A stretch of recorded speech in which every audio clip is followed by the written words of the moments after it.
Дональд Джон Трамп родился в 1946 году в Нью-Йорке в богатой семье. Его отец Фред сделал состояние на рынке нью-йоркской недвижимости. Дональд пошел по его стопам. Он брал у отца многомиллионные кредиты, и сейчас, по словам Трампа, его бизнес-империя, в которую входят и роскошные отели, казино и поля для гольфа, стоит миллиарды долларов. В книгах «Искусство выживания» и «Искусство возвращения» он сформулировал свое деловое кредо.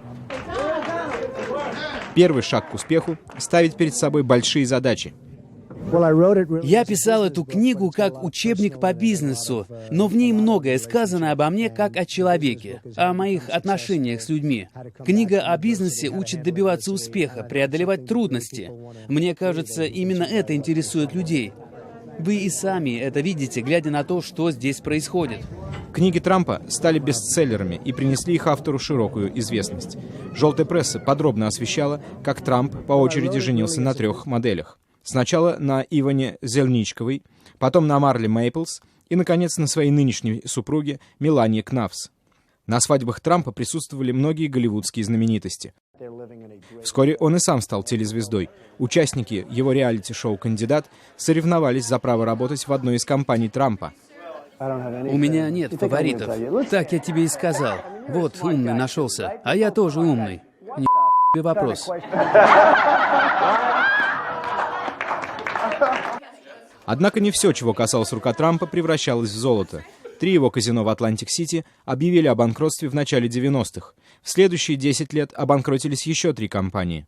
Но каждый раз ему удавалось встать на ноги. В 2015 году Трамп объявляет о своих президентских амбициях и сразу же оказывается в центре внимания. Он предлагает радикальные решения проблемы нелегальной иммиграции из Мексики.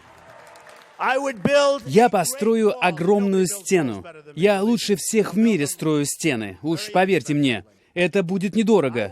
И у нас будет огромная стена вдоль южной границы. Причем заплатит за нее Мексика. Запомните мои слова. Риторика Трампа в ходе избирательной кампании вызывает бурные протесты. Он говорит о мексиканских насильниках и наркоторговцах, обещает депортировать незарегистрированных иммигрантов и запретить им въезд в страну. Кроме того, Трамп предлагает закрыть въезд в США для мусульман в рамках борьбы с терроризмом. Позже ему пришлось отказаться от этой идеи. Однако самый большой скандал впереди. Газета «Вашингтон-Пост» публикует видео, на котором слышно, как Трамп говорит о женщинах.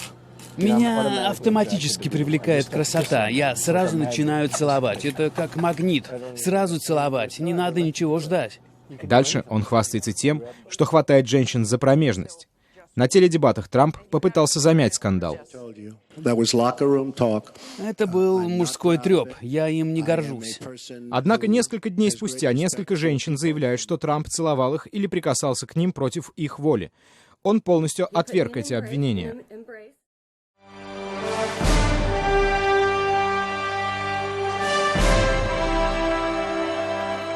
Несмотря на все скандалы в прессе и данные социологических опросов, в день выборов Трамп одержал победу.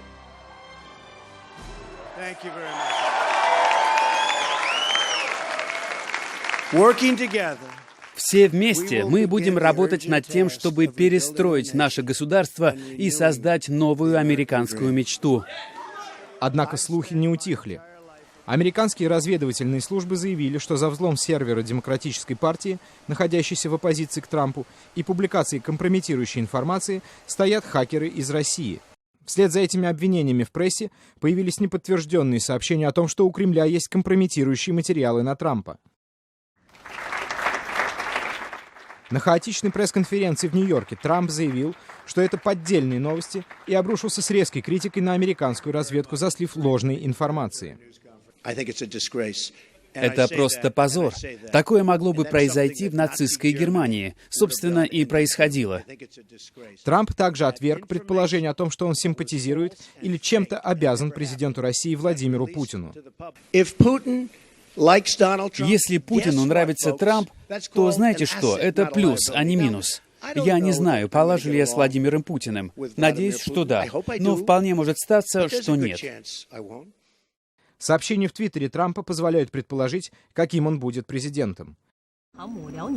Он уже вызвал недовольство Китая из-за того, что раскритиковал военное присутствие этой страны в Южно-Китайском море и принял телефонный звонок от тайваньского президента. Кроме того, Трамп последовательно выступает против атомного соглашения с Ираном.